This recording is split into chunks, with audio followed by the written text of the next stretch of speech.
This is Andi Purewal for Boxing News. I'm joined by Ekow Essuman here in Manchester. Ekow, firstly, how are you? Yeah, I'm good, thanks. Just another presser done.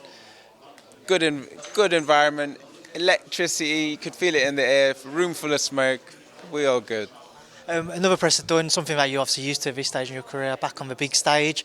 Horrible Harry Scarf, as he's called. Not very horrible in your eyes, Nah, not very horrible at all in my eyes. What did you take away from anything he had to say there in the press conference? He seemed to be more the vocal of the two of you. It was very funny. He came out saying, he didn't have that much to say, but he just wanted to say a lot. He obviously has a lot to say, but you know what? Actions speak louder than words, and my actions have spoken for me up until now, and my actions will speak for me on fight night. Your actions speak for you on fight night. What goes down in the ring when you are stood across him? A very vindictive, spiteful, and entertaining performance that ends with me having my hands raised.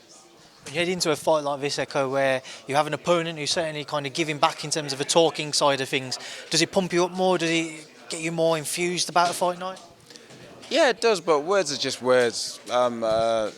As always, as I'll always say, actions speak louder than words. So in actions like that just proves everything. Harry's obviously made no secret of his desire to challenge for British honours for a while now. He gets that chance on Saturday night.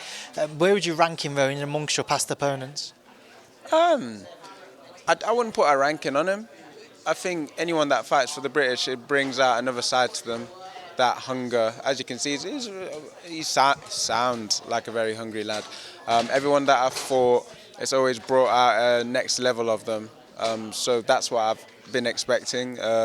Amped up, leveled up Harry Scarf, but unfortunately for him, he's fighting and leveled up Ekow Essuman. So this Saturday is all about levels. Ekow, you've obviously held that British title for a while now. Beyond Saturday night, you have your hand raised. What is the plan moving forwards? Beyond Saturday night, when my hands are raised, well, everything points to boots in the IBF, doesn't it? So that's going to be my target. Is there something you've spoke about with your team that you want that fight next if it was presented, obviously because of the way the rankings are? Well, the way the rankings are, he's the person above me, and I always say, like, it's no secret, I always say if you're above me in the rankings, then it's on, so it just is what it is.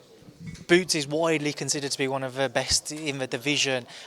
If you were to be in the ring with him, you were to have that opportunity, you would go in as a massive underdog. How would you go about trying to defeat somebody like Ennis? If you want to be the best, you got to take on the best. Like, it doesn't really mean much in terms of that.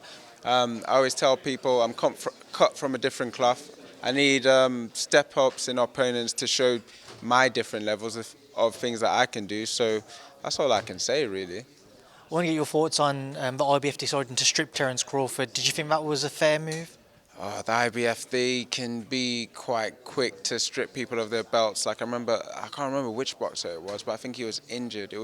Might have been Joe Cordina who had an injury, and then he had the belt stripped off him.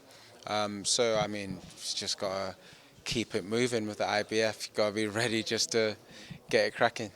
One other name I want to throw into the equation is Harlem Eubank. Obviously, he's made his intentions clear. He wants to move up to 147 next. When he announced that him and Senior were going to be working together, at that announcement press conference, he said that whoever's got the British title, you hold that British title. Harlem's a well-known name. He's got that Eubank name behind him. Despite your desires to go on to world honours, would you entertain a potential fight with Harlem Eubank? Well, we'll just have to wait and see of the options. I know a couple of other people coming up to welterweight, so it's a very busy weight, and there's going to be a lot of opportunities out there. We'll just pick the best one. What did you make of Harlem's win last week? Oh, it was a decent one. Yeah, can't really moan. He beat who was in front of him. Good performance. Yeah. Performance there where if you see yourself in the ring opposite him, what would happen? He wouldn't box the same. Right, well, Ekow, just before I wrap this up and leave a final word to yourself, anything else you'd like to leave on, anything you'd like to say ahead of Saturday night? Not really, just I'm excited for the match. I haven't fought since January. I'm glad to be back in your people's views on your screens, putting in another good performance. Ekow, appreciate your time as always. Good luck on Saturday night. Okay, thanks for having me. It's all, man. Cheers, Ekow. Thank you. Yeah, no problem.